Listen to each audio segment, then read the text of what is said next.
नमस्कार साथियों, स्वागत है आपका आपके अपने YouTube channel be good classes में। फिर से अपन हाजिर हैं इलेक्ट्रिशियन थ्योरी सेकेंड ईयर की क्लास को लेकर, जिसमें अपन निम्न की PDF के जो क्वेश्चंस हैं उनको अपन हल कर रहे हैं। आज अपनी जो क्लास रहेगी वह 18 नंबर से रहेगी। अपन ने 17 क्लासों को कंप्लीट कर लिया है। अगर आपने 17 क्लासें नहीं देखी हैं तो डिस्क्रिप्शन में जाकर वहां से आप लिंक पर क्लिक करके प्लेलिस्ट आपके सामने आएगी, उसमें आप सभी एक एक क्लास को देख सकते हैं। साथ ही आज का जो चैप्टर रहेगा वह रहेगा कंट्रोल पैनल वायरिंग। ठीक है, कंट्रोल पैनल जो होते हैं उनकी जो वायरिंग होती हैं उनके क्वेश्चंस आज अपन पढ़ेंगे। ठीक है, तो यह रहेगी आपकी दमदार क्लास। तो आज का जो मोटिवेशनल है पहले उसको पढ़ लेते हैं ताकि अपना अंदर का मोटिवेशनल जगे।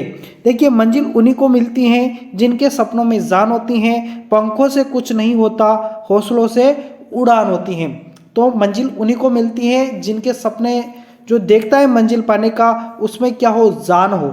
ठीक है, पंख लगाने से कुछ नहीं होता, हौसले अगर हो तभी उड़ान कर पाते हैं। ठीक है, 70 नंबर जो क्वेश्चन है ना, जो कि आज का पहला क्वेश्चन रहने वाला है आपका, वह है लाल नीला काला अंकित किए गए कंडक्टर के रंग से कौन सी आपूर्ति इंगित करती हैं। हमेशा ध्यान रखना, अगर लाल नीला और यहाँ पर इस जगह येलो होता यानी कि पीला होता तो वह 3 फेज की लाइन होती।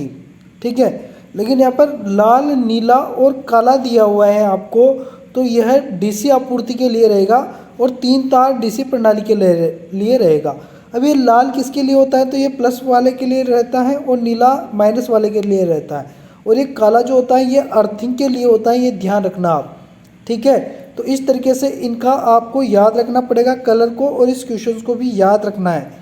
ठीक है, आगे इसी तरीके के और क्वेश्चन आएंगे तो कन्फ्यूजन अपन को बिल्कुल भी नहीं होना है। अगला क्वेश्चन जो कि है, तारों को गुच्छा करने के लिए कौन से केबल बंदों का उपयोग किया जाता है। तो जो तार होते हैं ना, बहुत सारे तार हैं, मान लीजिए इस तरीके से बहुत सारे तार निकल रहे हैं, तो इनको क्या करते हैं अपन, एक बंद आता है जिससे इनको क्या कर दिया जाता है, बांध दिया जाता है ना, ताकि ये इधर उधर बिखरे ना। तो इनको बांधने वाले जो बंद आता है वह किसका आता है, तो वह जो बंद आता है वह नायलॉन बंद का आता है, यानी कि नायलॉन का आता है, आप ध्यान रखना है इसको। अगला क्वेश्चन जो कि है, पैनल बोर्ड असेंबली में किस उपकरण से बचा जाता है। तो किस उपकरण, यानी कि पैनल बोर्ड असेंबली में किस उपकरण से बचा जाता है, सेंसर, संकेतक दीपक, विलगित स्विच या पुश बटन स्विच। तो इसके लिए जो आंसर होगा सेंसर होगा। ठीक है, ध्यान रखना, पैनल बोर्ड असेंबली में किस उपकरण से बचा जा सकता है, तो बचने यानी कि कोई कुछ भी अगर आपके संकट आ गया, मतलब की बात यह है कि जैसे कि कोई लघु सर्किट हो गया यानी कि शॉर्ट सर्किट हो गया या ओपन सर्किट हो जाता है या करंट फैल जाता है, तो उस टाइम पर सेंसर कार्य करता है। ठीक है, संकेत दीप का केवल अपन को संकेत करता है कि यहाँ पर विद्युत सप्लाई आ रही है, तो यह अपन को किसी भी सुरक्षा से नहीं बचाता, ये अपन को इन्फॉर्मेशन देता है। विलगित स्विच यानी कि आइसोलेटिंग स्विच होता है, जो परिपथ को ओपन या बंद करने यानी कि चालू या बंद करने के लिए काम में लेते हैं, कंट्रोल में आता है। और पुश बटन यह भी कंट्रोल को ऑन ऑफ करने के लिए काम में लेते हैं। तो ये सभी अलग चीज़ें हैं। यहाँ पर सेंसर जो है अपन को हानियों से बचाने का यानी कि संकेत करके अपन को हानियों से बचाता है। अगला जो क्वेश्चन है, एक्स द्वारा चिन्हित डिवाइस का नाम क्या है। इस तरीके से यहाँ पर ये डिवाइस है, वैसे यह कैपेसिटर है, ध्यान रखना, कैपेसिटर का सिंबल होता है, तो इसका नाम पूछा है। और ये एक्सॉलरी कॉन्टेक्टर है, ये भी आपको मैं बता देता हूँ ये कौन सा कॉन्टेक्टर है, एक्सॉलरी। और यहाँ पर जो पूरा डायग्राम बना हुआ है यह आपका डी ऑल सर्किट जो होता है, डी ऑल स्टार्टर, जिसका कंट्रोल सर्किट है, इसको क्या कहेंगे अपन, कंट्रोल सर्किट कहेंगे। तो इसका जो आंसर क्या होगा, एक्सॉलरी कॉन्टेक्टर, अभी मैंने आपको बताया है। सहायक संपर्क अपन इसको हिंदी में कहते हैं। अब बात यहाँ पर देखिए, ऑप्शन अलग ऑप्शन पर भी कर लेते हैं, थोड़ा बहुत अपन इन पर भी डिस्कस कर लेते हैं। देखिए, यहाँ पर आपको स्टॉप बटन दिया है, तो स्टॉप करने के लिए जो बटन होता है वो यहाँ पर होता है। ठीक है, स्टार्ट बटन जो होता है वह यहाँ पर होता है। मुख्य संपर्क यानी कि मेन कॉन्टेक्टर इसमें नहीं होता। ठीक है, अगले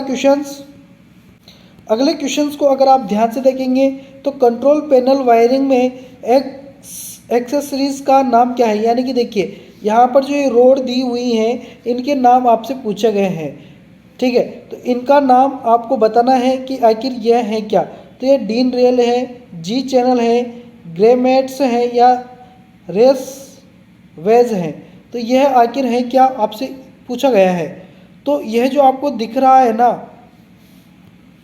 तो यह डीन रेल होती हैं। ठीक है, इनको लगाया जाता है किसी भी उपकरण के अंदर, उन पर उपकरण में कुछ चीज़ें कसने के लिए। यहाँ पर ये होल होते हैं, इसमें नट बोल्ट कसे जाते हैं। तो इस तरीके से किसी भी चीज़ को फिटिंग करने के लिए ये काम में लिए जाते हैं।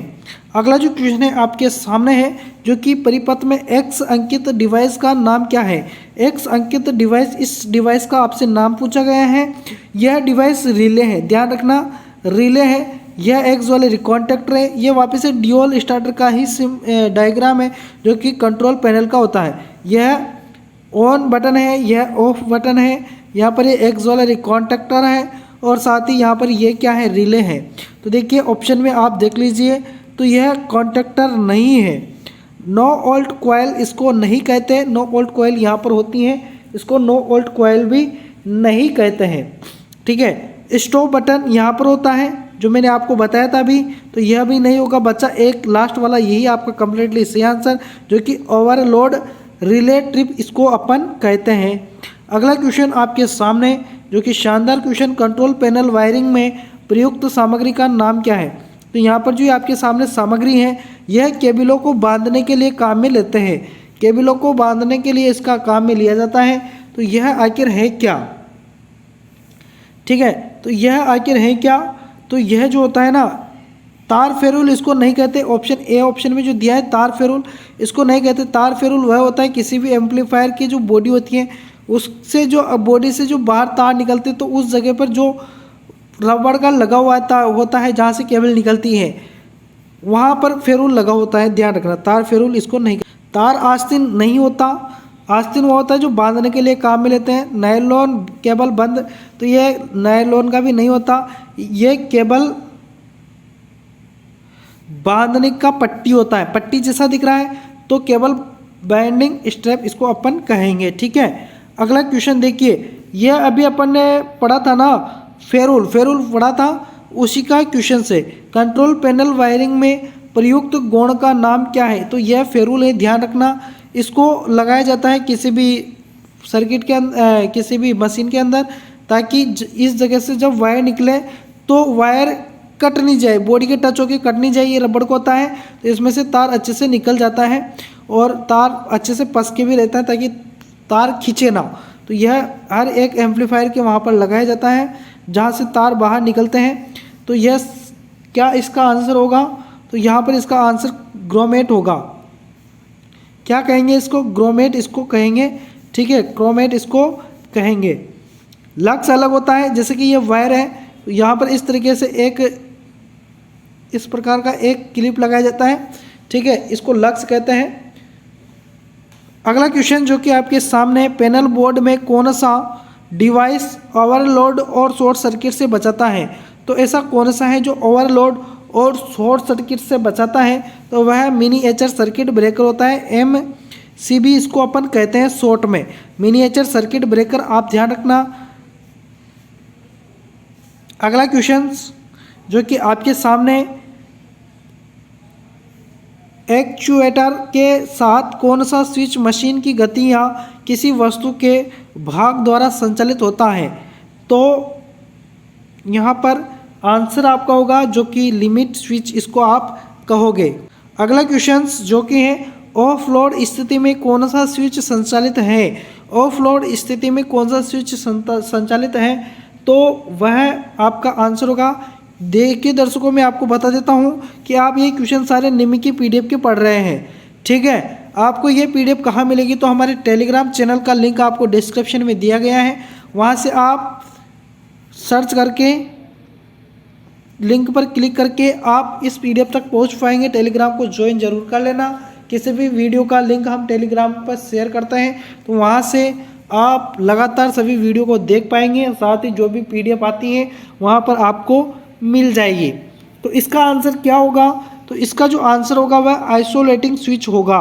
ठीक है, आइसोलेटिंग स्विच आपका यहाँ पर कंप्लीटली सही आंसर होगा। अगला क्वेश्चन जो कि आपके सामने, पैनल बोर्ड में दो अलग अलग अर्थिंग प्रदान करने का कारण क्या है। यानी कि कोई भी पैनल बोर्ड होता है उस पर दो अर्थिंग करने का उद्देश्य क्या होता है, क्यों दो अर्थिंग लगाए जाते हैं। तो अगर एक अर्थिंग फेल हो जाता है ना तो दूसरा कार्य बनाए रखता है। तो पैनल बोर्ड धातु के बक्से से बनाया गया है, तो बनाया गया है इसलिए अपन अर्थिंग लगा रहे हैं। लेकिन क्वेश्चन ये नहीं है कि आप अर्थिंग क्यों लगा रहे हैं, क्वेश्चन ये है कि दो अर्थिंग क्यों लगा रहे हैं। तो दो अर्थिंग लगाने का कारण ये आंसर तो है लेकिन ये पूरा आंसर नहीं है। पैनल में स्ट्रेट क्षेत्र को नियंत्रित करें, स्ट्रेट क्षेत्र को नियंत्रित नहीं करता। अगला, पैनल बोर्ड में वोल्टेज ड्रॉप को कम करें, तो वोल्टेज ड्रॉप का अर्थिंग से कोई लेना देना नहीं होता। अन्य विफलता के मामले में एक अर्थिंग सुनिश्चित करें, यानी कि अगर कोई अन्य अर्थिंग विफल हो जाता है तो दूसरा अर्थिंग क्या करता है, कार्य बनाया रखता है। ठीक है, अगला क्वेश्चन जो कि आपके सामने, किस सर्किट में लिमिट स्विच का उपयोग किया जाता है।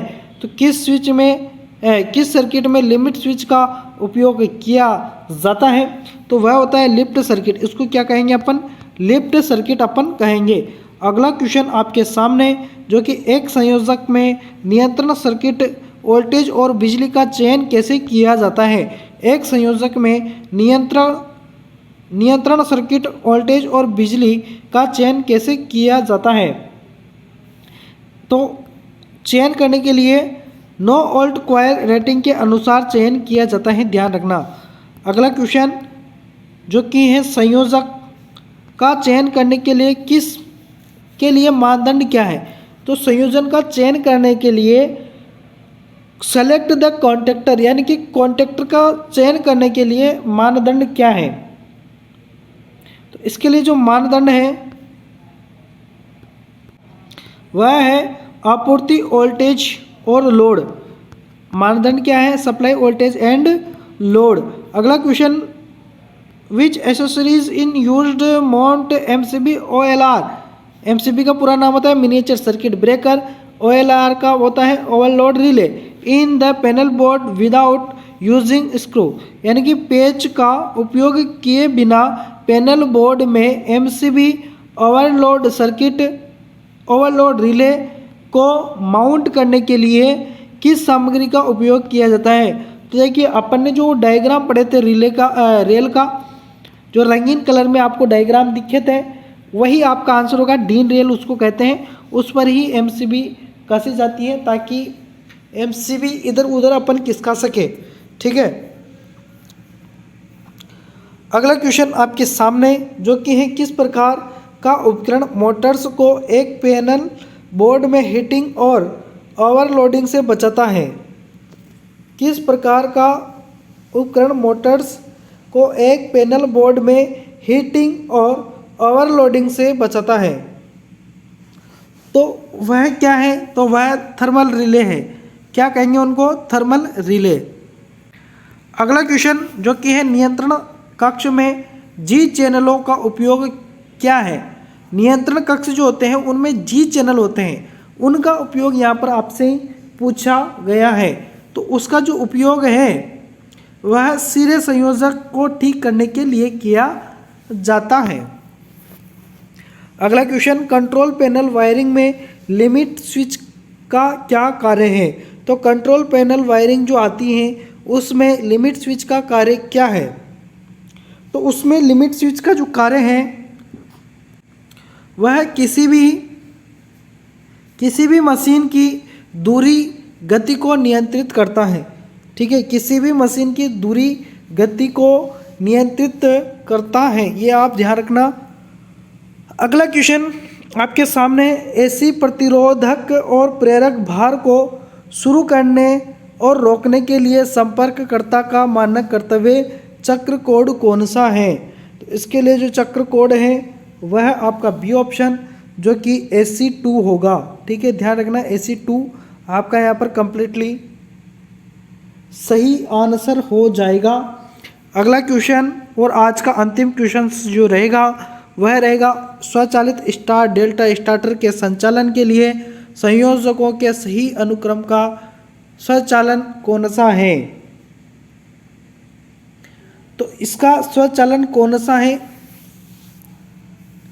तो इसका जो स्वचालन है वह स्टार, मेन, टाइमर और डेल्टा है। पहले स्टार पे चलेगा,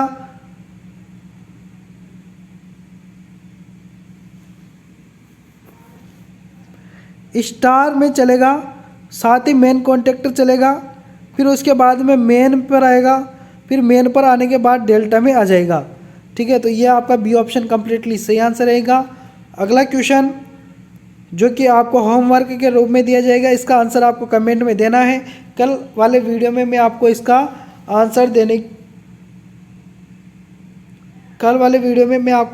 आंसर दूंगा। ठीक है, आपको इसका आंसर मिल जाएगा। क्वेश्चन है, नियंत्रण ट्रांसफार्मर के साथ नियंत्रण पट क्यों प्रदान किए जाते हैं?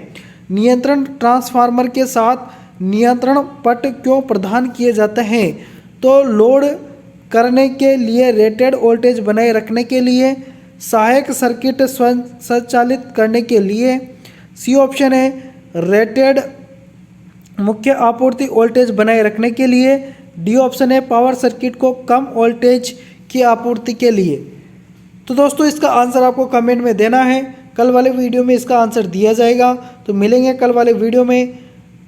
तो लगातार चैनल पर बने रहेगा, लगातार आपको क्लासें मिलती रहेगी। जल्द ही आपको सेकेंड ईयर की इंजीनियरिंग ड्राइंग की जो नियम की PDF है उसके भी क्वेश्चंस देखने को मिलेंगे। ठीक है, तो मिलेंगे कल वाले वीडियो में। तब तक के लिए धन्यवाद, शुक्रिया।